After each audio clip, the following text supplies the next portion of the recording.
Hello friends, welcome to GS Career Academy. आज है 27 फरवरी 2022 और 27 फरवरी के करंट अफेयर से जितने भी इंपॉर्टेंट क्वेश्चन बन सकते हैं उन सभी को इस वीडियो में डिस्कस करेंगे।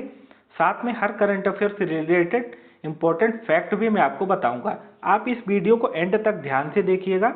आज के करंट अफेयर की पीडीएफ आप हमारे Telegram group GS Career Academy से डाउनलोड कर सकते हैं। टेलीग्राम ग्रुप की लिंक वीडियो के डिस्क्रिप्शन में भी दी गई है। तो स्टार्ट करते हैं आज के पहले इंपॉर्टेंट क्वेश्चन के साथ। पहला क्वेश्चन है हमारा, संयुक्त राष्ट्र सुरक्षा परिषद यानी यूनाइटेड नेशन सिक्योरिटी काउंसिल में रूस के खिलाफ लाए गए प्रस्ताव में कितने देशों ने अपने वोटिंग पावर का इस्तेमाल किया है? तो अभी यह प्रस्ताव 26 तारीख को लाया गया था, जिसमें से 11 देशों ने अपने वोटिंग पावर का इस्तेमाल किया है। फ्रेंड्स, यहाँ पे बात आती है यूएनएससी की। तो इसकी स्थापना कब हुई थी? इसकी स्थापना हुई थी वर्ष 1945 में। और यह प्रस्ताव क्यों लाया गया है? तो अभी रूस ने यूक्रेन के खिलाफ युद्ध छेड़ दिया है और यूएनएससी के जो सदस्य देश हैं वह चाहते हैं कि रूस यह युद्ध को यहीं बंद कर दे। अब फ्रेंड्स आगे देख लेते हैं यूएनएससी के बारे में। तो यूएनएससी क्या है? संयुक्त राष्ट्र का एक प्रमुख हिस्सा है। संयुक्त राष्ट्र के कुल 6 प्रमुख हिस्से हैं, जिनमें से एक है यूएनएससी। यूएनएससी का मुख्य काम क्या है? तो इसका मुख्य कार्य है विश्व भर में शांति और सुरक्षा सुनिश्चित करना। इसके अलावा अगर दुनिया के किसी हिस्से में मिलिट्री एक्शन की जरूरत होती है तो सुरक्षा परिषद रेजोल्यूशन के जरिए उसे लागू भी करता है। ओवरऑल अगर देखा जाए तो यूएनएससी का मुख्य कार्य है पूरी विश्व में शांति और सुरक्षा व्यवस्था को बनाए रखना। भारत यूएनएससी में पहली बार कब शामिल हुआ था? वर्ष 1950 में। और आखिरी बार इसमें कब शामिल हुआ है? तो 2021 और 22 के लिए जो इसमें सदस्यता की गई है उसमें भारत शामिल हुआ है। और टोटल अभी तक 8 बार इसका सदस्य बन चुका है भारत। यूएनएससी में कुल कितने सदस्य होते हैं? तो इसमें कुल 15 सदस्य होते हैं, जिनमें से 10 सदस्य जो हैं वो अस्थायी हैं और 5 सदस्य इसके स्थायी रूप से हैं, यानी उनको परमानेंट भी बोला जाता है। अब बात करते हैं परमानेंट सदस्य इसमें कौन से हैं। तो चाइना, यूनाइटेड किंगडम, रसिया, फ्रांस और अमेरिका, यह 5 ऐसे देश हैं जो इसके परमानेंट हैं और बाकी जो 10 देश हैं वह बदलते रहते हैं। तो इतनी बातें आपको आने वाली आपकी परीक्षाओं के लिए ध्यान रखनी है। अब देखते हैं आज का next question. X cobra warrior 2022 युद्ध अभ्यास का आयोजन किस देश में होगा? तो यह एक्स कोबरा वॉरियर 2022 का युद्ध अभ्यास यूनाइटेड किंगडम में आयोजित किया जाएगा। राइट आंसर क्या हो जाएगा? United kingdom. आगे देखते हैं इस युद्ध अभ्यास के बारे में। तो इस युद्ध अभ्यास का आयोजन 6 मार्च से 27 मार्च के बीच में यूनाइटेड किंगडम के वाडिंगटन में किया जाएगा। कहाँ किया जाएगा? वाडिंगटन में। इस युद्ध अभ्यास में भारत की ओर से कौन भाग लेगा? तो भारतीय वायुसेना का कोबरा वॉरियर 22 इसमें भाग लेगा। और साथ में इस अभ्यास में भारत के जो तेजस विमान है उसके 5 विमान इसमें हिस्सा लेंगे। इसके साथ इस अभ्यास में स्वीडन से ग्रिपेन लड़ाकू विमान, बेल्जियम से F-16 लड़ाकू विमान और सऊदी अरब के टाइफून और टोर्नेडो लड़ाकू विमान भी भाग लेंगे। आपके लिए इंपॉर्टेंट क्या बनता है कि आपको ध्यान रखना है कि भारत की ओर से कौन सा विमान भाग लेगा? तेजस विमान। और भारत की वायुसेना का कौन सा ग्रुप भी इसमें भाग लेगा? तो कोबरा वॉरियर 22। नेक्स्ट क्वेश्चन देखते हैं। फ्रेंड्स आगे बढ़ने से पहले देख लेते हैं जो भारत के द्वारा महत्वपूर्ण संयुक्त सैन्य अभ्यास किए जाते हैं। तो किन और भारत और किस देश के बीच आयोजित होते हैं और इनके नाम क्या हैं? तो इंद्र संयुक्त सैन्य अभ्यास भारत और रूस के बीच आयोजित होता है। एक है वज्र प्रहार, यह किन देशों के बीच आयोजित होता है? तो यह भारत और संयुक्त राज्य अमेरिका के बीच। वरुण संयुक्त अभ्यास किसके बीच आयोजित होता है? भारत और फ्रांस के बीच। शक्ति का आयोजन भारत और फ्रांस के बीच किया जाता है। तो आपको ध्यान रखना, वरुण और शक्ति भारत और फ्रांस के बीच आयोजित होते हैं। सूर्य किरण संयुक्त सैन्य अभ्यास भारत और नेपाल के बीच आयोजित होता है। गरुण शक्ति का आयोजन भारत और इंडोनेशिया के बीच में किया जाता है। खंजर का आयोजन भारत और किर्गिस्तान के बीच में किया जाता है। तो यह कुछ प्रमुख संयुक्त सैन्य अभ्यास हैं जो भारत अन्य देशों के साथ करता है। तो आप इनके नाम ध्यान रखना है और साथ में यह किन देशों के साथ आयोजित किए जाते हैं। म्यूजियम ऑफ द फ्यूचर कहाँ खोला गया है? तो यह museum of the future Dubai शहर में खोला गया है। यहाँ पे आप पिक्चर में देखिए, यह है म्यूजियम ऑफ द फ्यूचर जो कि अभी हाल ही में दुबई शहर में खोला गया है। यह म्यूजियम 7 मंजिला है और इसे अरबी सुलेख से सजाया गया है। यहाँ पे आप देख सकते हैं कई भाषाओं में इसके ऊपर राइटिंग की गई है, जिसे अरबी सुलेख कहा जाता है। नेक्स्ट क्वेश्चन है, भारत ने अपना 12वां पनडुब्बी रोधी युद्धक विमान किस देश से खरीदा है? तो भारत ने अपना 12वां पनडुब्बी रोधी युद्धक विमान कहाँ से खरीदा है? अमेरिका से। कहाँ से खरीदा है? अमेरिका से। आगे देख लेते हैं इससे पहले ये विमान कब कब खरीदे गए हैं। तो यह विमान भारतीय नौसेना को अमेरिका में स्थित एरोस्पेस कंपनी है जिसका नाम है बोइंग कंपनी के द्वारा यह विमान बनाया जाता है, जिसे अभी हाल ही में भारत ने खरीदा है। भारत सरकार ने 2009 में 8 P-81 विमानों के लिए कॉन्ट्रैक्ट किया था और फिर 2016 में 4 और बढ़ा दिए, तो टोटल कितने हो गए? 16। अब 16 में से भारत को जो पहला विमान मिला था तो 2013 में मिला था, और अभी कौन सा विमान आया है? तो 12वां यह विमान है बोइंग का, जिसका नाम है P-81, और अभी 4 और ऐसे विमान आने बाकी हैं। फ्रेंड्स, आपको याद आया भारतीय नौसेना का एक और प्रमुख विमान है राफेल। राफेल को भारत ने कहाँ से खरीदा है? इसे फ्रांस से खरीदा है। अच्छा, राफेल की कितने विमानों की डील हुई थी? तो टोटल 36 विमान भारत फ्रांस से खरीदेगा। और अभी तक भारत को कितने प्राप्त हो गए हैं? तो अभी तक भारत को 35 राफेल विमान प्राप्त हो गए हैं। अभी हाल ही में 3 राफेल विमान भारत में आए हैं और अभी एक और आना बाकी है। तो टोटल 35 विमान राफेल के आ चुके हैं भारत में, एक और आएगा। अब नेक्स्ट क्वेश्चन देख लेते हैं, उड़ान एक मजदूर बच्चे की नामक पुस्तक किसके द्वारा लिखी गई है? काफी महत्वपूर्ण पुस्तक है जिसको अभी हाल ही में लॉन्च किया है मशहूर गायक अनूप जलोटा ने। और उड़ान एक मजदूर बच्चे की नामक पुस्तक लिखी गई है मिथिलेश तिवारी के द्वारा। राइट आंसर हो जाएगा इसका मिथिलेश तिवारी। यहाँ पे अनिरुद्ध सूरी का नाम है, तो अभी आपको हमने कल ही बताया था। अनिरुद्ध सूरी ने कौन सी किताब लिखी है? The great tech game. Priyam Gandhi Modi ने एक किताब लिखी है, अभी हाल ही में लॉन्च हुई है, नाम क्या है उसका? A nation to protect.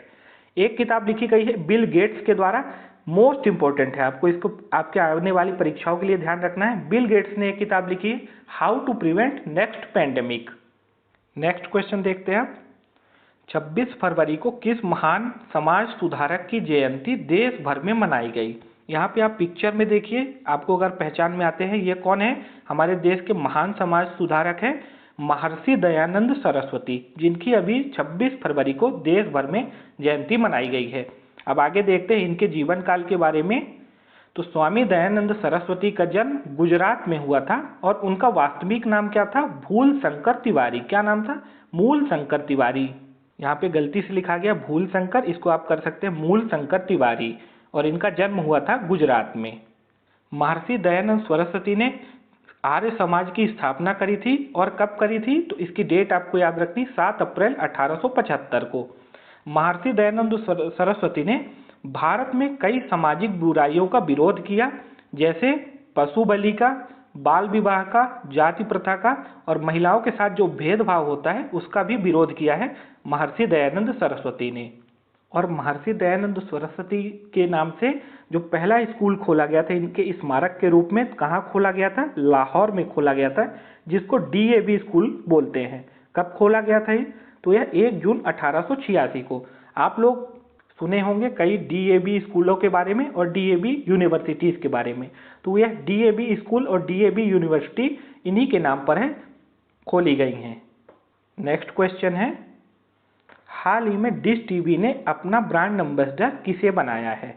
तो अभी डिश टीवी ने अपना नया ब्रांड एम्बेसडर बनाया है ऋषभ पंत को। इससे पहले डिश टीवी के ब्रांड एम्बेसडर कौन थे? तो इससे पहले डिश टीवी के ब्रांड एम्बेसडर हुआ करते थे शाहरुख खान।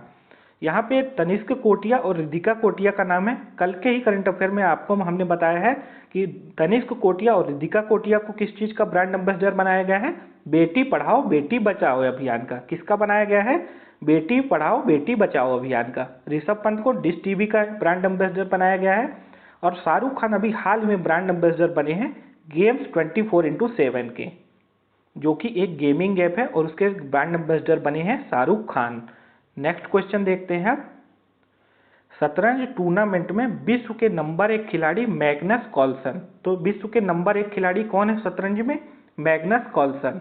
इनको हराने वाले सबसे युवा भारतीय कौन बने हैं? तो अभी इनको कौन हराया है? आर प्रज्ञानंद ने हराया है। किसको हराया है? मैग्नस कार्लसन को। यहाँ पे आप पिक्चर में देखिए, ये है आर प्रज्ञानंद जो महज 16 वर्ष की उम्र के हैं और अभी इन्होंने विश्व के नंबर 1 शतरंज खिलाड़ी मैग्नस कार्लसन को हराया है। आज के नॉलेज बूस्टर में आपके लिए लाए हैं प्रमुख आयोगों के अध्यक्ष और सचिव। यह क्वेश्चन एग्जाम में कई बार पूछे जाते हैं, तो देखते हैं प्रमुख आयोगों के अध्यक्ष और सचिव कौन है। नीति आयोग के अध्यक्ष कौन है? हमारे देश के प्रधानमंत्री नरेंद्र मोदी।